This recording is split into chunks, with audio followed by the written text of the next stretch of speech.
Hello. I'll just wait till it tells me that we are live and then I can have a chat.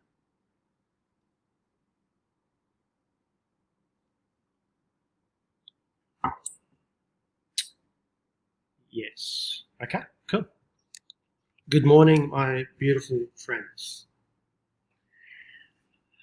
Something I prepared for you earlier so I don't have to write it down. All right, so today I wanted to share with you, I guess, an extension of a process that we've already discussed in their own way, but putting them all together and then offering another piece to the puzzle, in a sense. Okay. This is something that I've been working on probably for the last month, and in saying that, I've been working on it for the last month. So it does take some practice. Good morning, Anil. Hello. Actually, Anil, you'll be very familiar with this process, and it might be a good way to reinforce our last conversation. So this is all about coming to an understanding of your truth, your belief system, that your mind is a tool of perception for consciousness to see through. As much as if I was on a farm and I wanted to till the soil and cultivate the soil, I would then use a tractor to do that for me. So I am the one driving the tractor, and I've got all of the tools that I can then attach to the tractor, which would then till the soil in a particular way. Right? So the mind is, in essence, like the tractor. It's the tool that I can then cultivate the soil of the world that I then see. So the way that I want to express this is that each and every day, your mind is constantly asking you, do you want to keep or delete your truth, your beliefs about particular things? Okay? It does it in a particular way. It's not as simple as our phones, which then give us a notification that there's an update available, which would be lovely if that happened, and we go, oh yeah, that's great, thank you, I'll just go to sleep, and all of a sudden I'm seeing the world in a different way, and my world changes in relation to my new upgrade. It doesn't happen that way. Because we are an evolutionary being, there is an evolutionary process to change. As much as change can take many years to occur, change can happen in a moment. However, as we change and as we let go of old belief patterns that don't serve us anymore, we will then be given opportunities to practice. And the interesting thing is that a lot of our beliefs and a lot of our truths are based around insecurity. What we'll highlight today is this concept of insecurity. I believe that we are all insecure in many ways, and we may not necessarily be aware of those insecurities until we then spend some time with ourselves. And we'll go through that process today. So as you become aware of your insecurities, as you become aware of your belief systems, your truths that don't serve you anymore, you will then be given the opportunity to either keep or delete them. Now, in the keeping of them, we then continue to do what we've done in the past. It's fine. Sometimes there's a safety mechanism that sits behind that sense of knowing it feels comfortable for me. That's what I'm going to do. That's what my culture does. That's what my generations have done. That's what my friends do. That's what I've done. So I'm going to continue to do it. We do get to those points though when we then say to ourselves, this really doesn't. I'm sick and tired of doing this. This doesn't serve me anymore. It doesn't further me. I want to create and I want to do something different. Because if I do something different, then there's the potential that I'll have then a different outcome. So if we want to change the outcomes, then we need to do something different to then see something different. Now, when we do that, we will then need to let go of old belief patterns. Now, the challenge there is that I need to replace it with a new belief pattern. And this is something I want to talk to you out today. The challenge is that it's easy to say, yeah, that doesn't serve me. The challenge, I believe, comes into, well, what is it that does serve you? And do you believe you deserve to have that in your life? So we create our own resistance to what it is that we would ultimately see and what we ultimately like to experience in our life. The other challenge is that how do I know what I want in my life? Have I spent any time in considering it? Am I actually aware that I don't want this to then realise that I do want this? Have I spent any time contemplating, considering what that would actually look like? And what that would actually look like would mean that I would need to be looking at it, spending some time with it, attending to it, contemplating it, imagining it, welcoming it, inviting it. Do I spend that much time doing that? Probably not, because most of us go through our days, in a sense, trying to get to the next moment, get to the end of the day, get through what we think we need to get through, and see how a lot of those patterns are then repeats. Joe Dispenza, neuroscientist, meditation teacher, behaviour researcher, suggests that we repeat between 80 and 90% of our behaviours each and every day. Those behaviours are driven by thoughts. So ultimately, we're repeating 80 to 90% of our thoughts every day. So it's no wonder they're not really changing, because it's this keep or delete. I'm just going to keep on doing that. Now, I'm not saying that we need to do a total rewire of the brain, because a lot of our beliefs, a lot of our thoughts will serve us.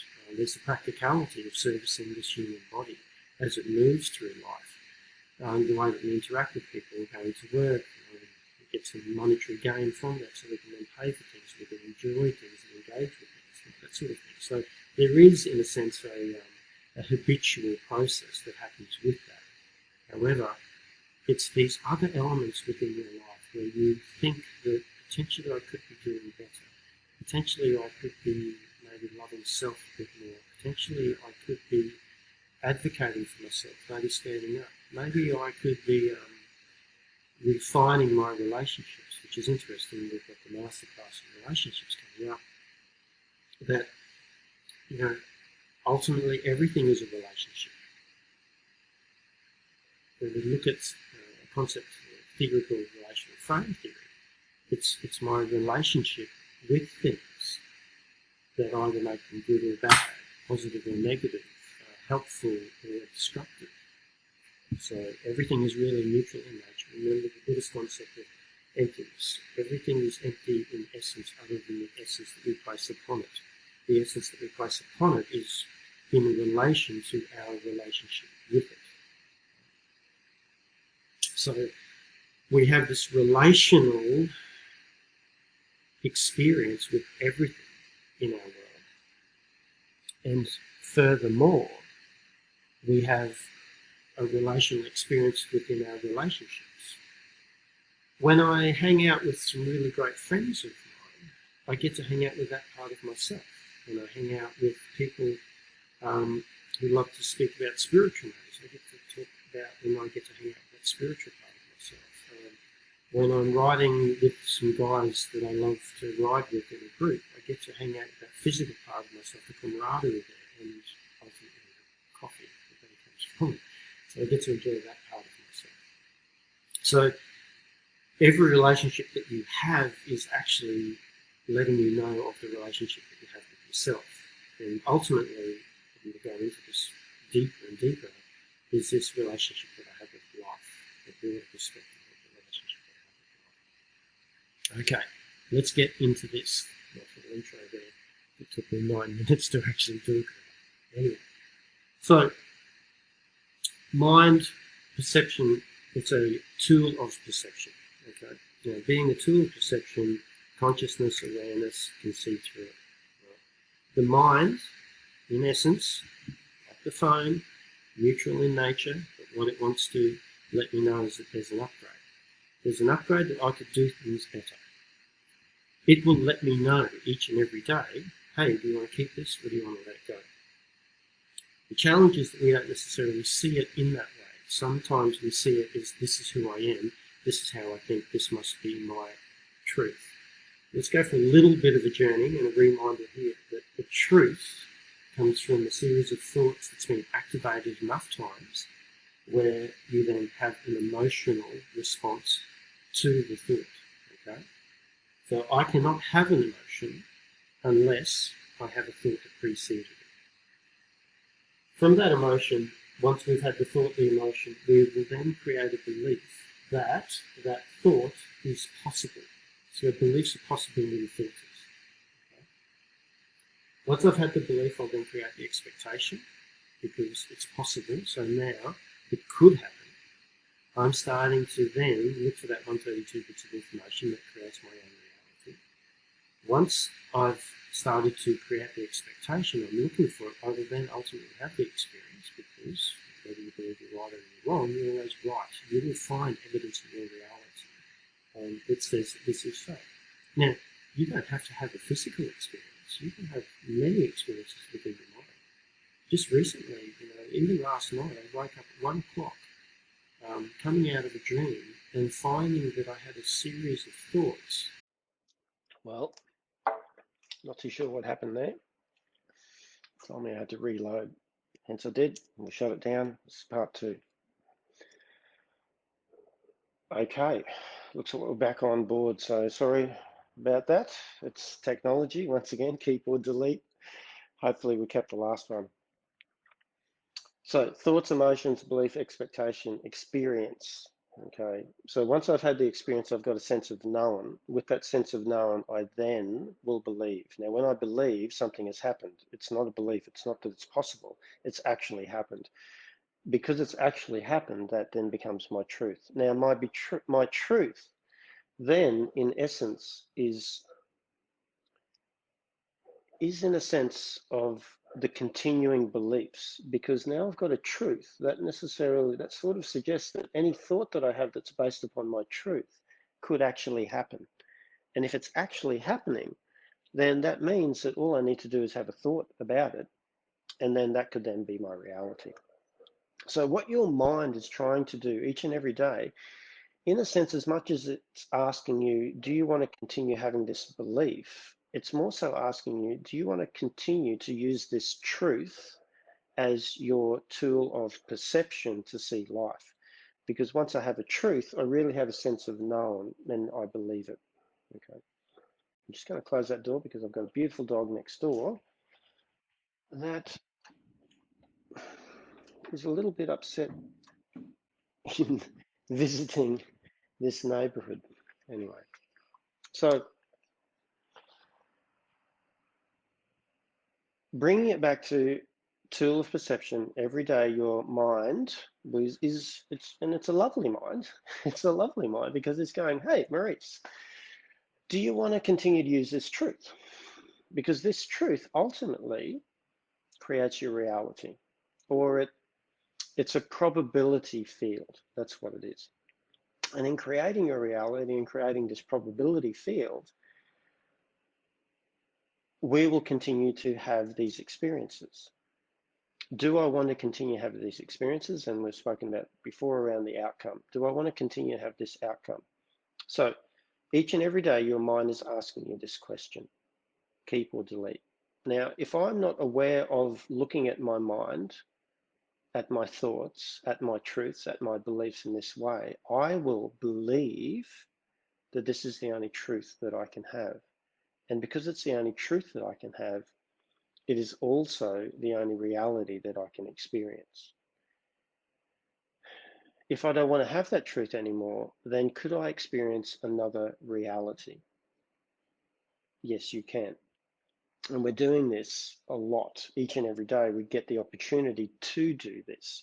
But if I am not aware of a new reality that I could have, I'm continually going to have the old reality because I'm just going through my days repeating my thoughts. 80 to 90% of my thoughts are going to repeat. Now, I want to talk about the emotional guidance system. So we have spoken about this before, but I just want to bring you to the awareness of it again. That as much as This truth experience or this process is related to thoughts, emotions, beliefs. When we look at the emotional guidance system, good old EGS, eggs, is that if I have an emotion, that lets me know that I've actually had a thought that preceded it. Now, we can use this with positive and negative emotion because I think it's really important to become aware of our positive emotions and what are the thoughts that drive that. Because if we want to feel a particular emotion, and we've done that with our segment intending, it's good to be aware of what are the thoughts that impacted and indicated that. So if I want to experience gratitude, the emotions of gratitude, then what would I need to think about? So sometimes we get a little bit caught up in feeling a little bit low, feeling emotions of a lower frequency. Because remember when we looked at the frequency, emotional frequency, each emotion has a particular hertz. And depending on higher frequency or lower frequency, depending on the particular emotion, the thoughts will also sit along that as well. So we could also look at that from, so this is the emotional frequency, but we can also have a look at the thought frequency. And each one of those emotions would be related to a particular thought. If my thoughts were a higher frequency, then there's more likelihood, more probability that I will experience then a higher frequency emotion. It's not rocket science. If I'm thinking low vibrational thoughts, sadness, grief, shame, embarrassment, it's really going to be hard for me to experience a high frequency emotion. It's more so, it will be relative to the emotion, will be relative to the frequency of the thought. Okay, so that's how they go hand in hand. So it's really good to be aware of the emotional guidance system, that once I have an emotion, I can become aware that I've had a series of thoughts. Now, any negative emotion that you have about self or others, I would then be starting to consider what the thoughts are that came before it, because those thoughts are really important. Let's bring it back to you, and in relation to any negative emotions that you feel about yourself, they will be related to, in a sense, negative thoughts about yourself. Self-loathing, I'm not enough, I'm not worthy enough, people won't accept me, ultimately someone's going to leave me, they'll just find out, that things are too good to be true, whatever it is. So when I then start to inquire into the thought that comes from, say, a negative emotion, and I know that, I don't like to use the word negative and positive, but it's probably the best way to describe what we're talking about here. If I've got a negative emotion, consider what the thoughts were that preceded it. Those thoughts, I would even suggest, they will come down to a root of insecurity, security. So once again, I believe that we are all insecure in some way. And it's about becoming aware of our own insecurities. And to go even further then, I would then suggest that that insecurity is an untruth of the mind. And I've spoken to you about insecurity before. Insecurity is actually a safety mechanism of the mind. So if I'm insecure, that would suggest that my security lies external to me. And for me to feel secure, I need to connect with others, because I don't feel that within myself. So then, in essence, I give my power away to an external source of my security, rather than becoming aware that actually I am whole, I am perfect in nature, I am love, I am something that's connected to something greater, right? So all of this is really leading us to becoming aware of our insecurities and how our insecurities are an untruth of the mind, okay? This does take practice. So what we're really doing is we're looking at What is arising within me? Once again, that's probably the most important thing that you can become aware of within your life. What's arising within me? I've got an interaction coming, or something's happening. I'm having a conversation with somebody. I notice something arises within me. I notice then that I'm having an emotion. So an emotion is already being triggered by a series of thoughts. Let's look at it from a negative perspective. If I'm feeling a negative emotion, what are the thoughts that preceded that? What are those thoughts actually saying? How are those thoughts related to an insecurity of the mind? Or how are those thoughts actual untruth of the mind? At that particular point, that's where I go, this is what Maurice is talking about. My mind isn't saying that I'm insecure. I am not insecure. What's happening is my mind's letting me know that I've got a truth, an untruth of the mind, but I've got a truth that is based on insecurity. And my mind is going, hey, Maurice, do you still want to use this truth in this situation like you have in all the other situations that have been similar to this? In that moment, I can then go, that's really interesting. I don't think I want that anymore. Can we just put that to the side for the moment? The start of the delete, let's put it into the recycling bin. Let's put it into the deleted folder. As I do that, I'm going, that doesn't serve me anymore. But thank you, mind, for showing that to me. I've got one that I prepared earlier, and that's what we're going to use, okay? The challenge is, have I spent enough time in contemplating, in preparing one earlier that I can use when this situation happens? So each and every day you are given the opportunity to notice this process. But if I'm not noticing this process, then this is what I am. There's no actual gap. There's no gap between me and my thoughts, awareness, consciousness, and my thoughts. I am my thoughts. And if my thoughts are based on insecurity, I am insecure. I don't give myself the opportunity to upgrade, to level up, to see something different, to have another outcome. So this is the next step in the puzzle that I haven't spoken to most of you about because I've been practicing this myself. When you get to this point of, this is my old script, does it serve me anymore? No, it doesn't serve me anymore. I'm already looking at what are the insecurities that underlie this.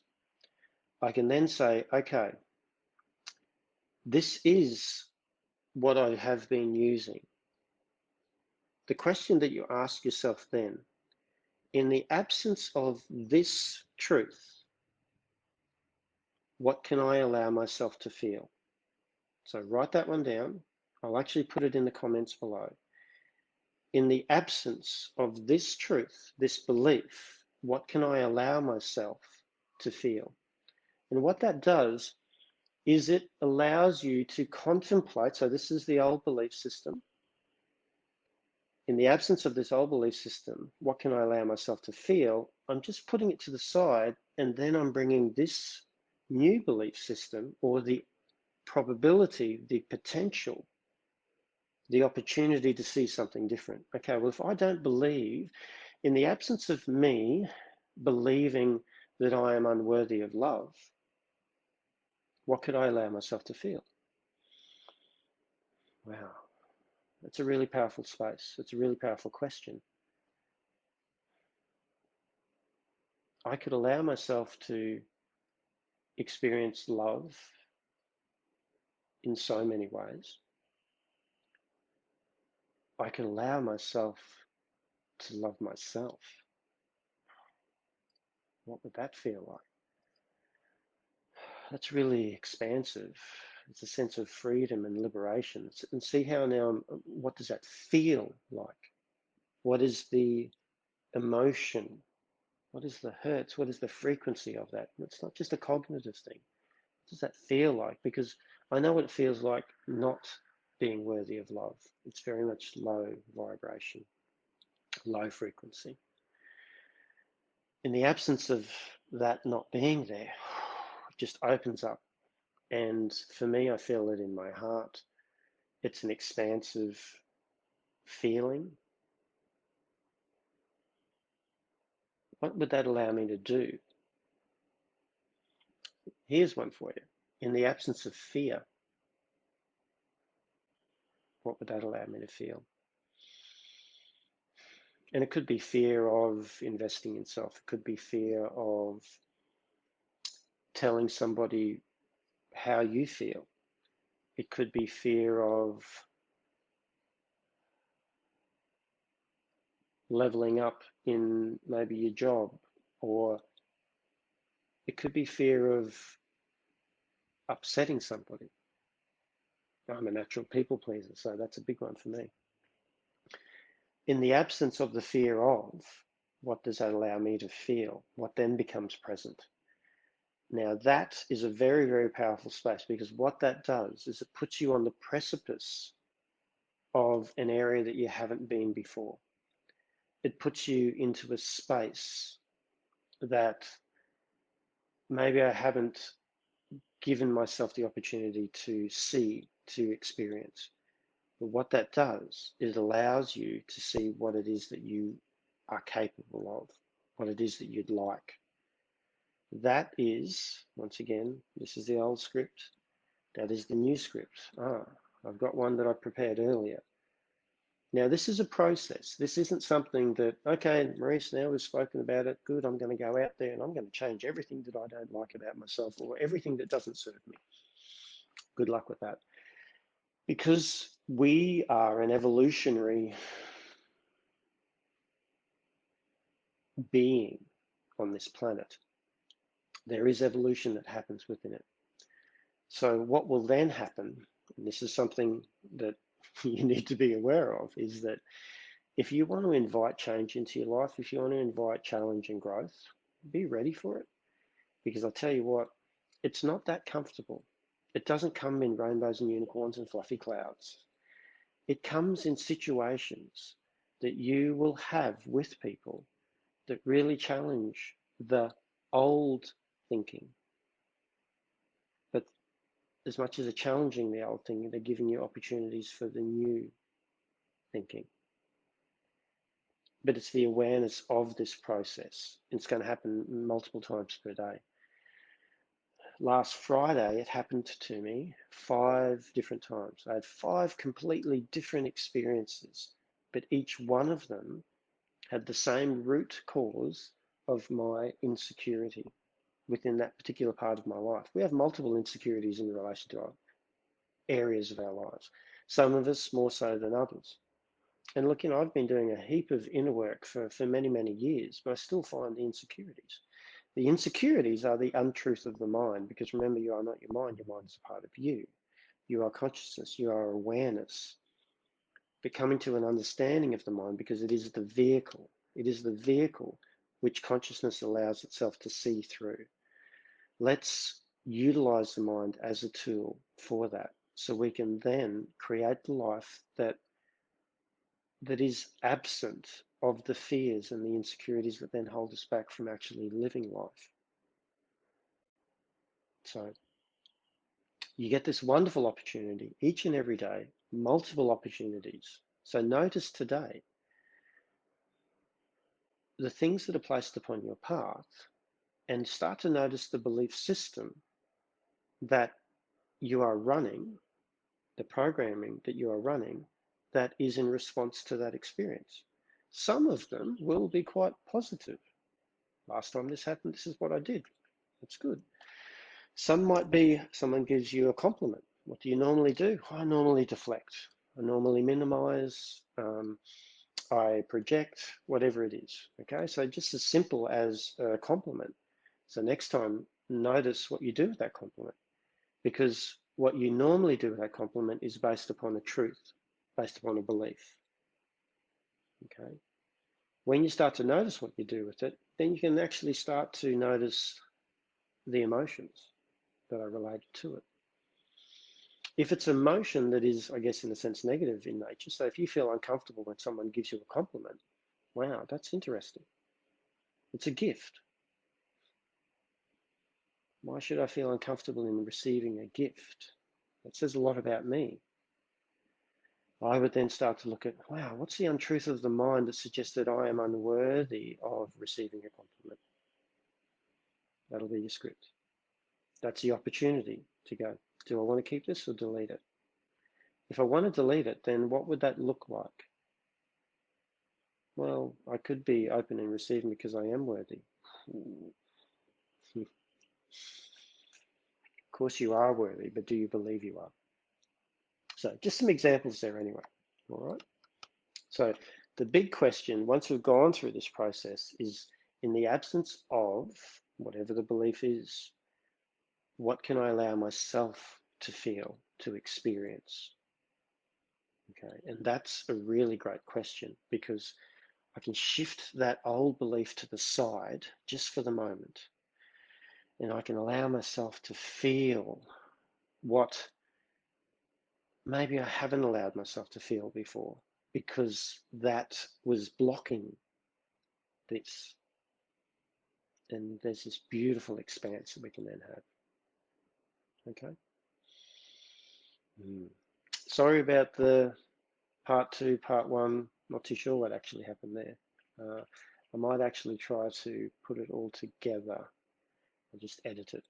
Now, also remember that all of these videos are held in a YouTube playlist, and it's an unlisted one, so you guys have access to it. But if you just have a scroll down the actual page, and you'll see where that playlist is. Click on it, and then you'll be able to see this. So I'll probably edit this in the playlist, but I might just leave this for the moment because we've got, say, 8, 10 minutes and 20 minutes. Okay. Yay! A couple of you on at the moment. If you've got any questions, maybe chuck them down there. Otherwise, I can get to them later on. Hopefully that has been helpful. Hopefully I've explained it in the best way that I can. This is a really, really powerful process. What this does is it allows us to engage in life fully, our life fully, noticing what's arising. You come to the awareness of who you are and um, how you're allowing yourself to live life, really, because you are the one who creates your reality. And that reality comes from a series of truths and beliefs that you have allowed to be there. Are they empowering in nature? Are they serving you? And if they're not serving you, then why do I continue to keep them? No one tells me I need to keep them. If I was going to shift it, what would that look like? What could I allow myself to experience? And through asking that question of in the absence of, what is the presence of, or what can I notice? What can I feel? It really just opens up and you get to experience something just by questioning into it. So really, really powerful space. Like I said, I've been doing it for the last month and it has opened up, it's opened me up like a can of worms. It has shown me a lot of my insecurities, but there's pain that comes from my awareness of my own insecurity. In saying that, I can see the pain as purposeful because it's an opportunity of growth and I can then start to move through it and then also start to see the untruth of it, start to see through the illusion of it. And through that process, it allows me to open and expand and meet life in a different way. Because remember, each and every day you are changing, you are shifting as well. Okay. All right. Have a beautiful day. I will see you next week. All right. Bye bye.